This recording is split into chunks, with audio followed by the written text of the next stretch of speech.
성령의 은사에 대해서 우리가 말씀을 살펴보도록 하겠습니다. 우리가 12장 1절부터 11절까지 했는데 어쨌든 단락상으로 우리가 성경 본문을 다 읽었고 시간 되는 대로 말씀을 끊고 못한 것이 있으면 다음 시간에 하도록 하겠습니다. 우리 성도님들이 물론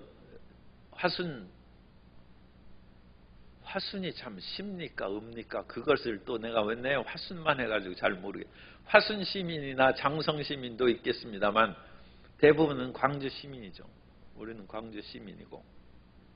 그런데 광주 시민 해야 특별한 마음에 그런 다른 점이 없죠. 서울 시민도 있고 부산 시민도 있으니까. 보다 크게 얘기하면 우리는 대한민국 국민이죠. 그것도 이 다른 나라하고 중국이나 일본이나 그런 나라보다는 대한민국 국민인 것이 자랑스럽다. 그렇게 생각할 수 있지만 세계 수많은 나라들이 있는데 특별한 차이가 없습니다. 그런데 우리가 나는 애국자다. 그러면 좀 달라져요. 내가 안중근 의사의 그런 정신을 이어받았나. 성도 여러분, 영웅이라는 영화가 지금 상영되고 있다는데 어쨌든 나라와 민족을 위하여 목숨을 바칠 수 있는가? 그게 쉬운 일이 아닙니다. 대한민국 국민이라고 해서 다 그런 것이 아닙니다.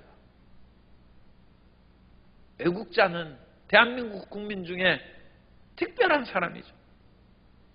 나라를 팔아먹은 사람도 있습니다. 을사오적 같은 그런 사람들은 자기의 일신의 부귀영화를 위해서 한일합 을사보조에게 도장을 억지로 찍게 하고 한 그런 도둑질을 했습니다. 우리가 교회 다니는 것도 이런 뭔가 내가 어떤 크리스찬인가에 대한 분명한 이해와 자기 의식이 좀 필요합니다. 나는 기독교인이다. 기독교인 많이 있죠. 그런데 그것보다 조금 우리 마음 가운데 생명의 힘을 주는 것은 나는 예수 믿는 사람이다. 그러면 그렇지. 나는 단순한 종교인으로 교인이 아니라 예수님을 사랑하고 예수님을 믿는 사람이다. 그런데 예수님을 믿는 사람보다 좀 더 강렬하게 우리가 얘기할 수 있는 것은 나는 따라서서 성령의 사람입니다. 나는 성령의 사람이란다. 그런데 고린도전서에서 특별히 사도 바울이 고린도 교인들에게 강력하게 얘기한 것은 신령한 자입니다. 신령한 자다.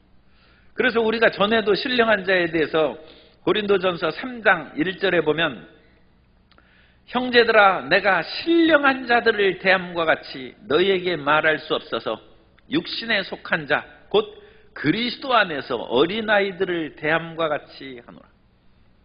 그리스도 안에서 어린아이들이 있고 신령한 자가 있다는 거예요. 푸뉴마티코스라는 그런 단어를 쓰는데 성령을 따라 사는 사람이에요. 그래서 성령에 의해서 살아가는 사람. 오늘 하루에 아침에도 우리가 일어나서 기도하면서 성경을 읽고 시작하는 것은 주님, 오늘도 내가 육신의 정욕과 안목의 정욕과 이생의 자랑을 쫓아서 살지 말고 성령을 쫓아 살아갈 수 있도록 말씀을 읽고 기도하는 것입니다. 우리가 그같이 살아가지 않으면 예수님을 믿는 사람도 자기의 혈기 부릴 걸 혈기 부리고 자기 뜻과 주장을 따라서 살아가는 육신에 속한 그런 사람이 될 수 있어요. 구원을 받지 못한 그런 완전한 육에 속한 그런 사람도 있습니다만 예수님을 믿으면서도 자기대로 살아가는, 그러니까 그것을 고린도전서에는 어린아이라고 했어요. 그래서 어린아이 크리스찬이 있고 성숙해서 성령에 100% 순종하려고 나아가는 그 사람은 신령한 자예요. 우리 옆에 분에게 성도님은 신령한 분입니다. 신령한 분이 됩시다. 성령을 따라 살아가는 사람이 신령한 사람. 그래서 우리는 신령한 사람으로 모든 것을 보고 듣고 말해야 된다는 것입니다. 그래서 12절에 신령한 자들은 신령한 것에 대하여 나는 너에게 알지 못하기를 원하지 않아. 육에 속한 사람은 육에 있는 일을 많이 알고, 주식을 투자한 사람은 그 무슨 주식의 오르락내리락 하는 것을 그걸 굉장히 잘 알아요. 그래야 투자자가 상담하고 그럴 때 이건 얼마 오르고 내리고 뭐 전망이 그건 잘 알죠. 그런데 신령한 자는 신령한 거에 대해서 잘 알아야 돼요. 신령한 자는 신령한 거에 관심이 많다. 세상의 사람들은 세상 일에 관심이 많아요. 영화를 좋아하는 사람은 어떤 영화가 지금 개봉되고 어떤 것이 상영되고 그것이 지금 100만 명을 돌파했다든지 1000만 명을 돌파했다든지 관심이 많아요. 그런데 그냥 예수님 믿는 사람 또는 기독교인은 잘 몰라요. 그러나 신령한 자는 신령한 것에 대해서 관심이 많아요. 그리고 이 신령한 것에 대해서 특별히 오늘 살펴볼 것은 성령의 은사에 대해서. 어디 가면 물건 사면 그 선물도 주고 보너스도 있고 여기 플러스 알파가 있다. 그래서 그런 거에 아주 예민하고 잘하는 분들이 또 있어요. 쿠폰도 받고 뭐하고 해서 하나 더하기 하나 물건 사러 가자. 그런데 성령의 은사는 잘 몰라. 성령의 은사는 관심이 없어. 그러니까 조금 극단적으로 얘기하면 신령한 사람이 아니에요. 신령한 사람은 신령한 거에 대해서 관심이 깊어. 그런데 육에 속한 사람은 육신의 일에 관심이 깊어. 우리가 이 세상에서 살아가므로 육신에 대해서도 우리가 관심을 기울여야죠. 관심을 기울이고 물질에 대해서, 돈에 대해서, 또 권력에 대해서, 어떤 자리에 대해서도 잘 알아야 됩니다. 가구를 사는 경우에도 그런 거에 대해서 잘 아는 사람하고 우리가 얘기하면 좋은 가구를 합당하고 저렴한 가격에 살 수 있어요. 그러나 우리가 그런 여러 가지 이 세상에 아는 것도 필요하고 유익합니다. 그러나 더욱 유익한 것은 우리는 성령으로 거듭한 신령한 사람이란다. 그런데 신령한 거에 대해서는 도저히 아는 것이 없어요. 그러면 그건 부끄러운 것입니다. 그러므로 사도 바울은 고린도 교인들에게 온갖 문제에 대해서 갈등을 해소하는 길에 대해서 가르쳤다가 12장부터 14장까지는 신령한 것에 대해서 얘기합니다. 신령한. 그리고 이 신령한 것을 알면 제일 먼저 우리가 눈이 열려서 어느 분이 하나님이고 어느 분이 우리가 따라가야 될 아버지인가를 그걸 안다. 눈이 뜨이지 않으면 자기 엄마 아빠를 몰라요. 그런데 어린아기가 이제 눈이 열려서 자기 엄마를 알아본다. 그러면 그게 또 말할 수 없는 엄마의 기쁨이죠. 자식이 나를 알아본다. 어린 강아지를 하나 키우면 아무나 보고 꼬리치고 쫓아간다.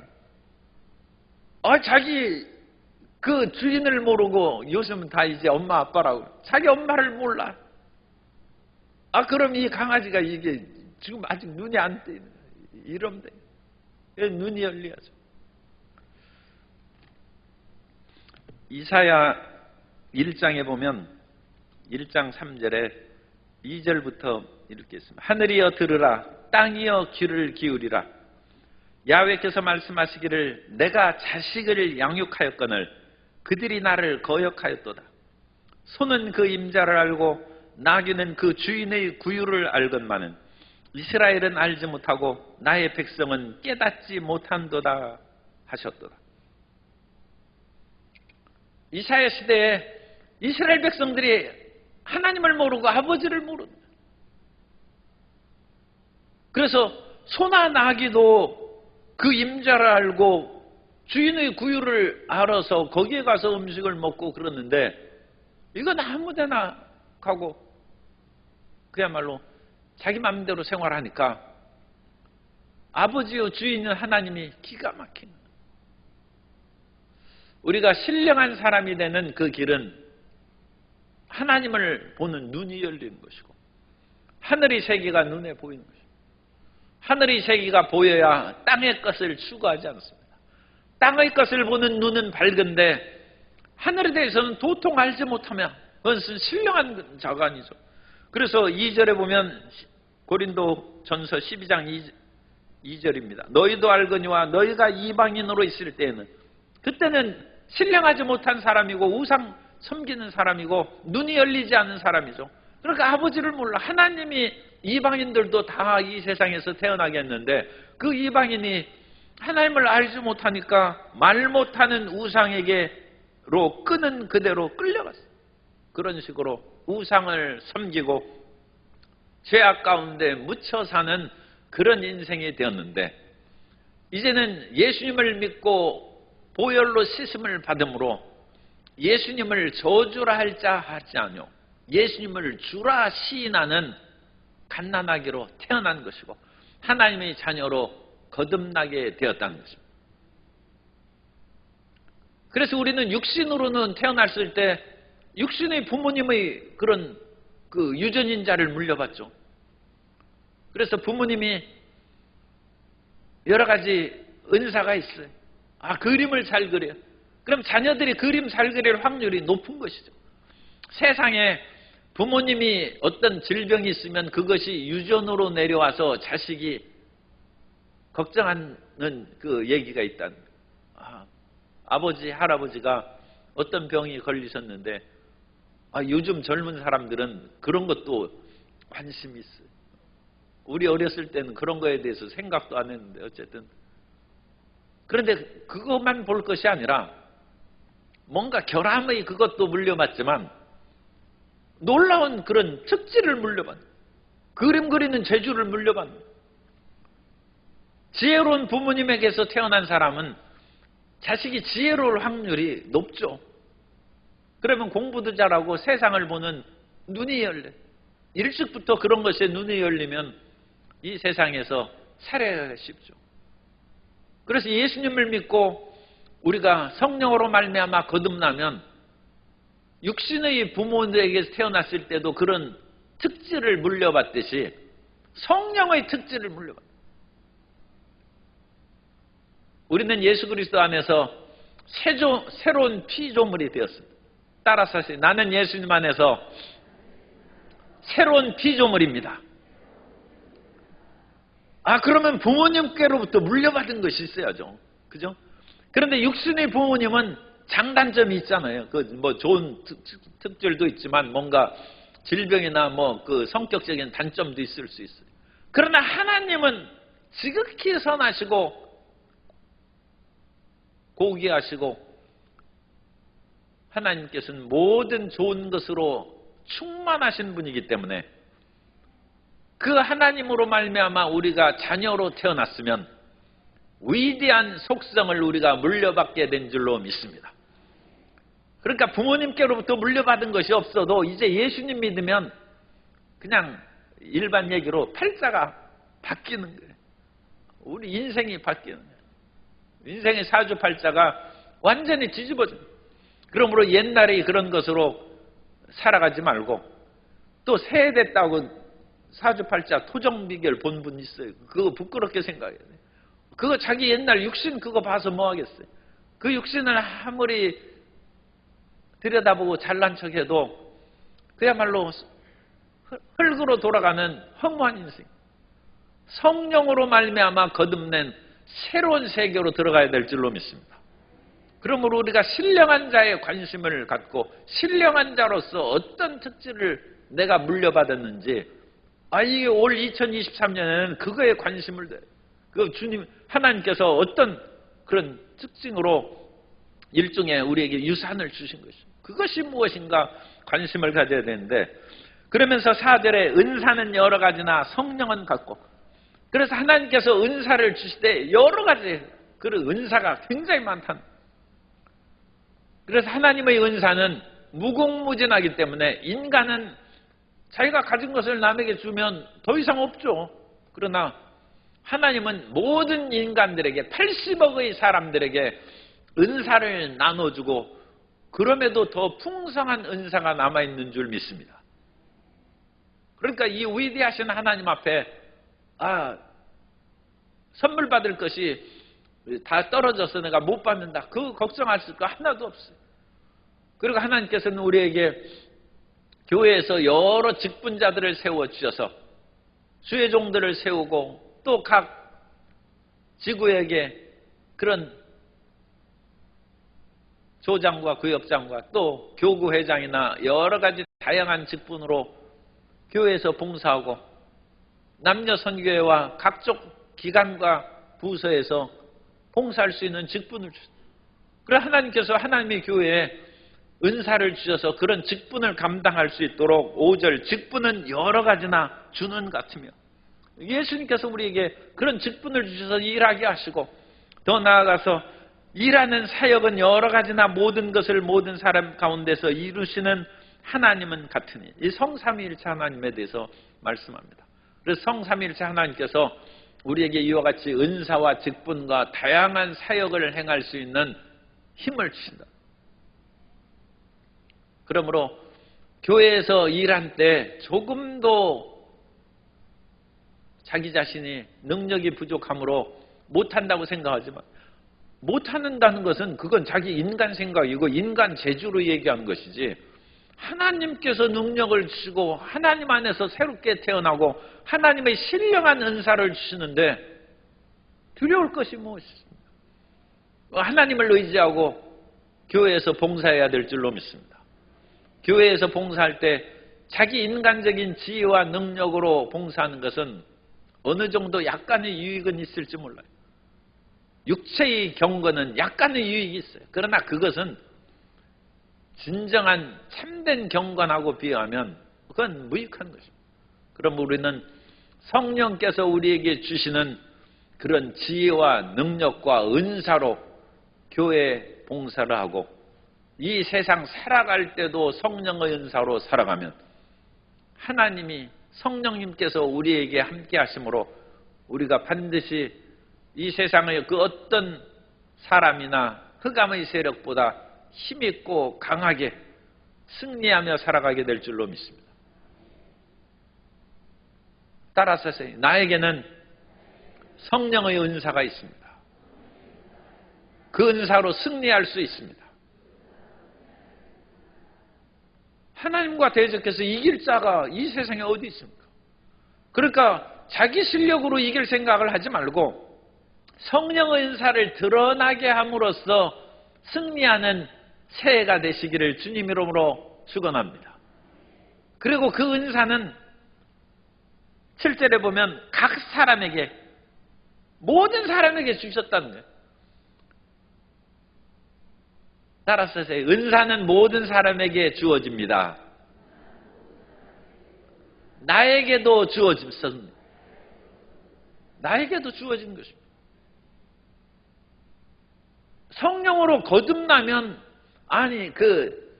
성령으로 거듭났으면 성령의 사람이 되죠. 그러니까 당연히 성령의 지혜와 능력의 특질을 이어받는 것입니다. 그것을 내가 드러내고 그것을 사용하느냐, 그것은 또 다음 문제죠. 그건 별개의 문제지, 나한테는 이미 그 은사가 주어진 거예요. 그런데 그 은사를 우리가 활용하지 않을 수가 있어요. 그리고 다른 사람의 은사만 내 쳐다보고 그러면 그것은 잘못 생각합니다. 하나님께서는 모세를 세우고 아론을 세워주셨어요. 그래서 이스라엘 백성들을 애굽에서 이끌어내고 광야를 생활할 때 지도자로서 살아가게 했는데, 같은 레위 지파에 소속한 고라가 보니까 이 아론 별것도 아닌데 자기가 항상 앞장서서 무엇을 하고 그러니까 하나님께서 우리에게도 기름 부어서 능력을 주셨는데 왜 모세와 아론만 지도자가 됐냐 해서 고라 일당이 반역을 했습니다. 그것은 고라 자손에게는 성막을 섬기고 다른 일을 주셨는데 그 은사를 개발하고 하나님께 충성할 생각을 하지 아니하고 모세와 아론의 다른 직분 또 다른 은사를 탐낸 거예요. 다른 사람 은혜를 따라서 다른 사람 은사를 탐내지 맙시다. 하나님이 주신 그것을 감사하고 개발할 생각을 해야지. 다른 사람 은사를 탐내다가 고라일 땅에 다 땅이 갈라져가지고 죽었어요. 그것은 마치 한 달란트 받은 사람이 자기 받은 한 달란트도 6천 데나리온이니까 엄청난 돈이에요. 한 달란트가 6천 데나리온이니까 1 데나리온이 10만 원이라고 하면 10만 곱하기 6천 6억에 6억 6억 원이 아니 6억 원이면 대단한 거 아닙니까? 그래도 그런데 그 한 달란트를 그냥 감춰두고 아무 활용도 안 했어. 아마 그 사람은 2달란트 5달란트 받은 사람을 부러워하고 시기했을지 몰라요. 따라서 하세요. 올해는 나에게 주신 달란트를 활용합시다. 그거 활용해야 돼. 그래야지 고라처럼 다른 사람 눈치 보고 그거 뺏으려고 그러지 마. 하나님이 주시는 거예요. 여기 성경을 4절부터 6절까지 은사는 여러 가지 많은데 성령이 하시고 직분은 여러 가지인데 예수 주님이 같으며 사역은 여러 가지나 하나님이 하셔서 각 사람에게 성령을 나타내시면 유익하게 하려 하십니다. 그래서 하나님께서 그 뜻대로 그 모든 것을 행하신다는 것입니다. 그래서 하나님께서 이 모든 것을 그 자신의 뜻대로 행하신다는 것을 믿고 하나님께서 어련히 알으셔서 우리에게 좋은 것으로 주고 우리에게 맞는 것을 주셨을 것이다. 하나님을 신뢰하십시오. 하나님의 선하심을 믿어야 돼요. 나에 대한 선하심을 믿어야 돼요. 하나님 어찌 다른 사람은 사랑하고 나는 덜 사랑하겠는가? 그렇지 않습니다. 하나님은 사랑이신데 어찌 그렇게 불공평하게 하시겠습니까? 내게 주신 그 모든 것은 나에게 적합하고 내가 가장 행복하게 살아갈 수 있는 은사로 채워주신 줄 믿습니다. 그래서 그 은사를 활용하고 개발해야 돼요. 우리 성도 여러분 방언 은사를 많이 받으셨죠? 그럼 그거 활용하세요. 그래서 올해에는 방언기도 1시간씩 하고 방언으로 출세하고자 싶은 분은 방언으로 3시간 기도하세요. 그러면 하나님이 더 주셔요. 그런데 그것도 활용 안 하면서 하나님 나에게 영분별 은사를 주고 병 고치는 은사를 주시고 하나님 기적을 행하는 믿음의 은사를 너한테 준 거나 열심히 활용하라고 주님께서 자칫하면 책망받을 수 있어요. 남의 다른 은사를 따라서 다른 은사를 탐내지 맙시다. 내게 있는 은사를 100% 활용합시다. 그걸 활용하면 하나님이 알아서 어련히 더 주시는 거예요. 그래야지 자기 것도 제대로 쓰지 않으면서 자꾸 이것저것 달라고만 하고 지금 신령한 거에 대해서 얘기하는 거예요. 신령한 것에 대한 욕심을 부려서는 안 돼요. 요즘에는 이제 그런 것들도 별로 많지 않아서 그것이 꼭 뭐 좋은 것이라고 얘기할 수는 없는데 옛날에 이제 그 몇십 년 전에 주의종이 될 때는 열흘 금식하고 20일 금식하고 심지어 40일 금식하는 사람들이 주변에 그냥 많이 적지 않게 있었어요. 그런데 그와 같이 40일 금식기도 했는데 참 미안한 얘기지만 그 뒤에 아무 발전이 없어요. 그거 참 안타까운 일이죠. 왜 그런가? 그것을 생각을 해보니까 오늘 고린도전서 12장의 그 말씀에 의하면 하나님이 이미 그분에게 은사를 주셨습니다. 그런데 다른 사람 앞에 번쩍번쩍 빛나고 손만 대면 병고침이 일어나고 그야말로 내 손수건만 갖다 내도 병이 낫고 귀신이 떠나가는 그 은사를 달라고 40일 기도하니까 하나님이 안 주십니다. 너 준 거나 제대로 활용하고 그러지 공연히 딴 거 욕심 부리지 말라. 얼마나 40일 금식하는 것이 힘듭니까? 그런데 금식하고 나서 변화가 없어요. 발전이 없어요. 그런 헛된 욕심을 부려서는 안 돼요. 신령한 것은 더 신령한 마음으로 더 순결하고 정직하고 하나님 앞에 낮아진 마음으로 순종하며 나아가야 될 줄로 믿습니다. 자기에게 능력이 나타난다고 해서 교만하면 그게 사탄입니다. 사탄이 자기에게 웬만큼 그야말로 내가 아름다움으로 교만하게 됐다고 했어요.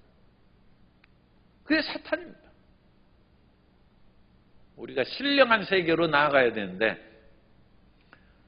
신령하지 못하고 어린아이 교인으로 살아가는 것은 이제 2022년으로 끝내고 2023년에는 우리 모든 광주 순복음교회 성도님들이 신령한 어른이 되고 신령하고 성숙한 성도님이 다 되시기를 주님 이름으로 축복합니다. 그렇게 나가야죠. 그러기 나아가기 위해서는 우리에게 주신 달란트를 그것을 최대한 활용하고 묵묵히 그 일을 행하여 각자 일을 맡은 일을 최선을 다할 때 그 전체를 종합하고 주관하신 분이 하나님이시므로 그 모든 각 기관이 발전함으로 전체 교회가 성장하고 부흥하고 하나님의 나라가 확장되는 일을 이루어 가실 줄 믿습니다. 자기가 모든 능력을 받아서 모든 것을 다 하겠다는 마음을 갖지 말고 내게 주신 은사를 최대한 활용하는 그것이 2023년의 성공의 길이고 하나님이 우리를 인정하시는 길입니다. 그래서 이 은사가 우리에게 나타날 때 유익하게 하려 함이라. 그래서 은사는 우리에게 임할 때 우리에게 많은 유익함을 주는데 8절에 어떤 사람에게는 성령으로 말미암아 지혜의 말씀을 주신다.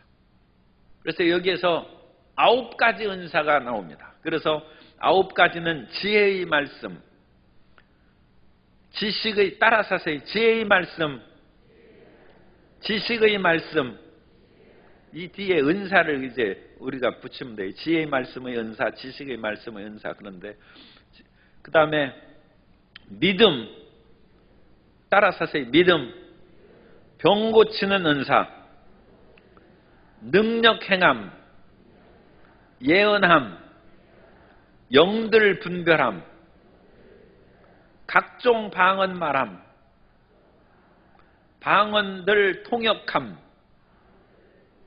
이게 9가지. 9가지 은사를 이제 고린도전서 12장에서는 말씀했습니다. 다른 부분에서도 은사에 대한 이야기가 나오고 은사의 숫자에 대해서는 성경을 그렇게 해석하는 분에 따라 다릅니다. 그래서 한 30가지 정도는 보통 얘기합니다. 섬기는 것도 은사입니다. 남을 구제하는 것도 은사입니다. 그런데 이제 하나님께서 섬기는 은사 주셨는데 하나님 좀 다른 사람 앞에서 지도자로 나타날 수 있는 은사를 주시지 무슨 섬기는 게 은사입니까? 그렇게 생각하면 안 돼요. 열심히 잘 섬기면 나중에 하나님 측근에서 섬기는 자가 될 줄로 믿습니다. 하나님 가까이에서 섬기는 비서실장 되면 최고예요. 아니 대통령에서 가장 사실은 힘 있는 사람이 그 비서실장. 그래서 모든 일거수일투족을 다 살펴보고 그 일정을 조율하는 것이 비서실장이야. 하나님 잘 섬기면 하나님의 측근에서 그와 같이 평생을 사니까 우리에게 그 영광이 말할 수 없이 임하게 될 줄로 믿습니다. 그러니까 그런 것도 이제 하나의 은사인데 우리 이 세상의 그러니까 이 세상적인 그 기준으로 신령한 것을 판단하지 말라. 우리는 이 신령한 은사를 신령한 것으로 분별하고 판단해야 되는데 이 신령한 은사를 이 세상의 육신적인 그런 가치관으로 판단하려고 하니까 이게 제대로 어울리지 않는다. 그리고 그것으로 말미암아 신령한 것을 제대로 활용하지 못하는 폐단이 생기고 신령한 것을 가볍게 여기는 그런 잘못을 범할 수 있다. 우리가 살아온 육신적인 관점으로 어찌 하나님이 주신 은사, 이 신령한 것을 우리가 판단하고 하나님 다른 사람에게는 이와 같이 높은 아니 그것이 높고 낮은 것을 누가 얘기했습니까? 자기 생각이 그런 것이죠. 그리고 자기 생각은 이 세상의 가치 판단으로 그같이 얘기한.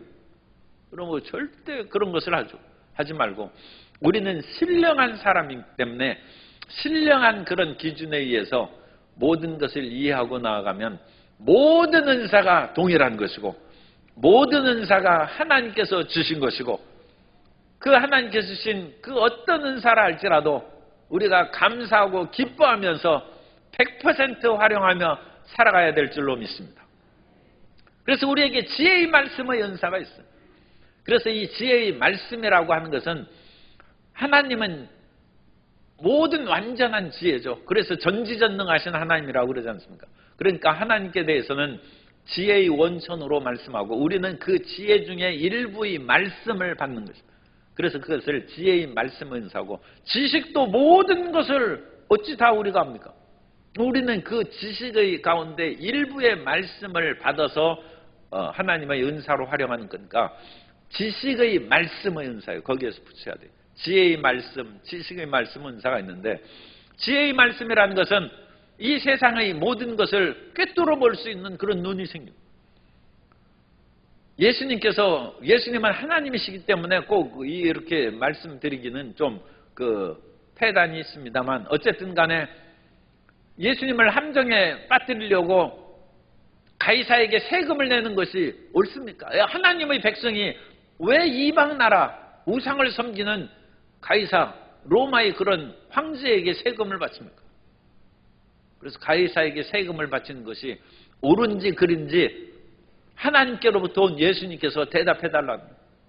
그래서 가이사에게 세금을 바치지 말라 하면 당장 로마 당국에 고발해서 예수님을 로마법에 의해서 체포할 생각으로 그 같은 마음을 가졌어요. 요즘에 가장 쉬운 것이 묵비권입니다. 이거 대답했다가는 내가 어려웠겠다.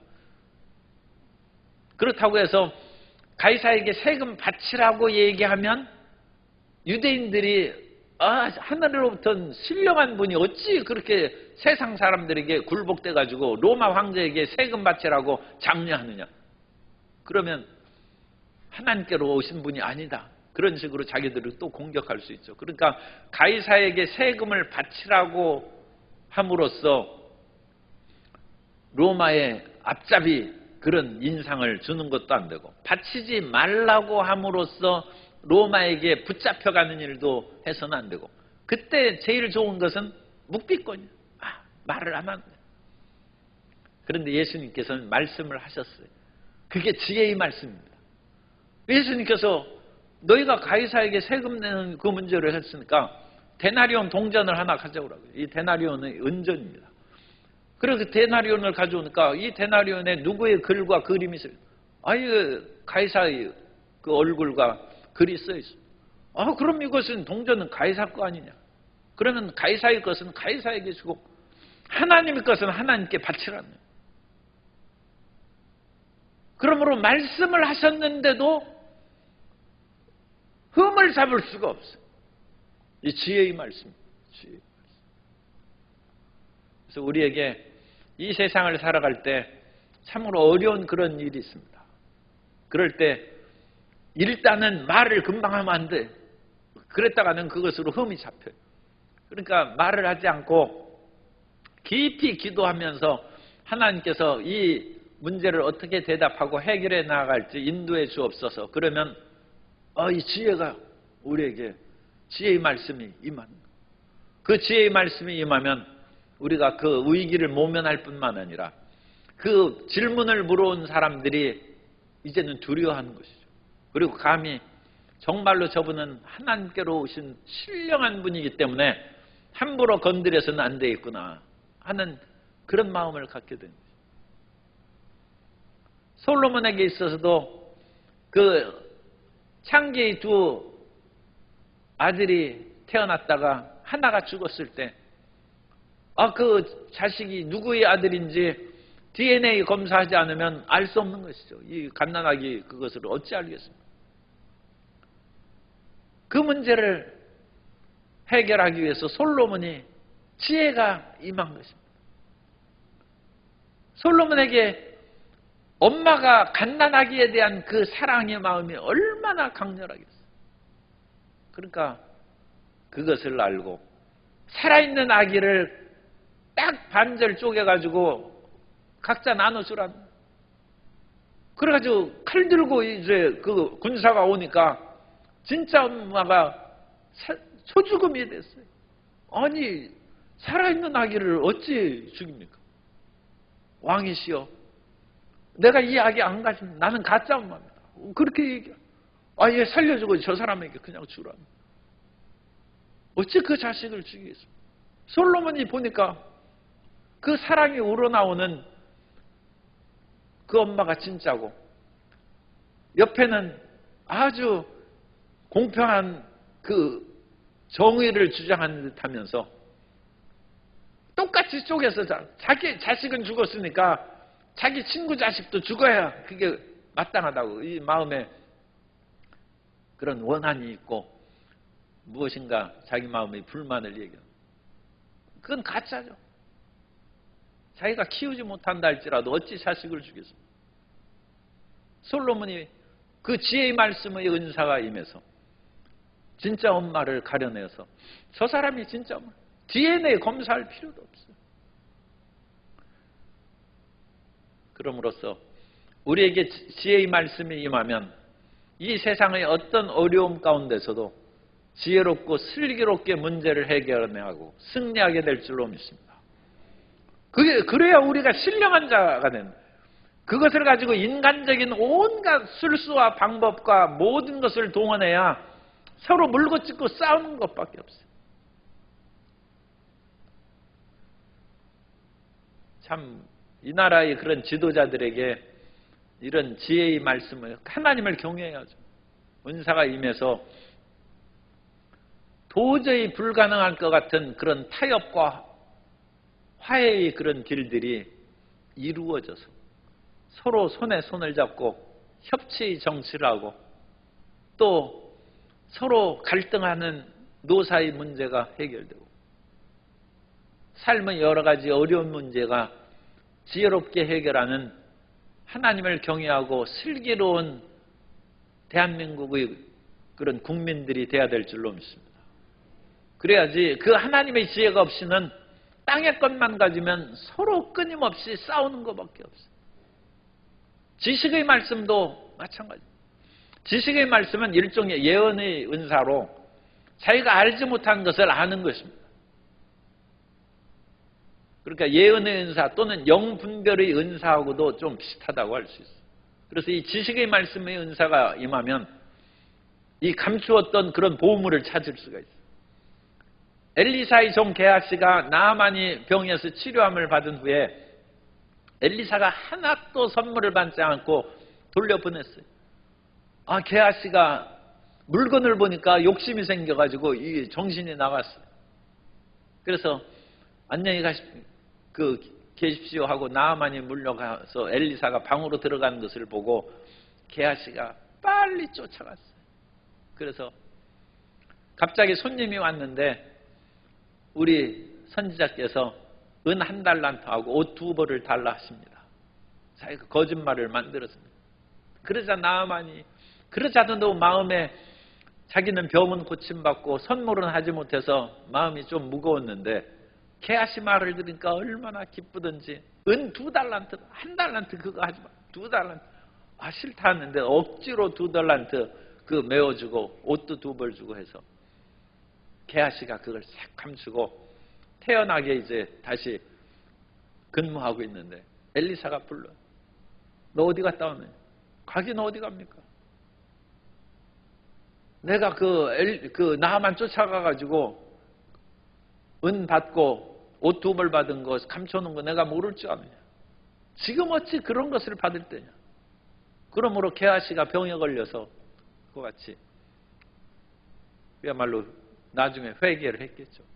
그 병이 내리는 그것도 엘리사의 그런 능력이니까 게하시가 회개하면 또 치료의 능력도 임하게. 지식의 말씀은 지식. 그런 걸 아는 거예요. 이 지식의 말씀의 은사가 있기 전에는 제비 뽑기를 했어요. 그래서 아간이 여리고성에 들어갈 때 절대로 어떤 물건에 손대지 말고 하나님께 다 드리라고 했어요. 그런데 아간이 어느 집에 딱 들어가 보니까 그야말로 이 페르시아산 모피가 딱 신할산 외투가 거기에서 딱 있고 은과 금덩어리가 있는데 보니까 아무도 없어요. 그걸 다 숨겨가지고 자기 집 장막에 감춰놨어요. 그런데 그것으로 인하여 사람들이 이제 알지 못하게 했기 때문에 아이성을 공격할 때 이스라엘이 전쟁에 죽고 수많은 사람이 죽었어요. 그래서 여호수아가 하나님 이게 어찌된 일입니까? 기도하니까 너희 중에 죄가 있다.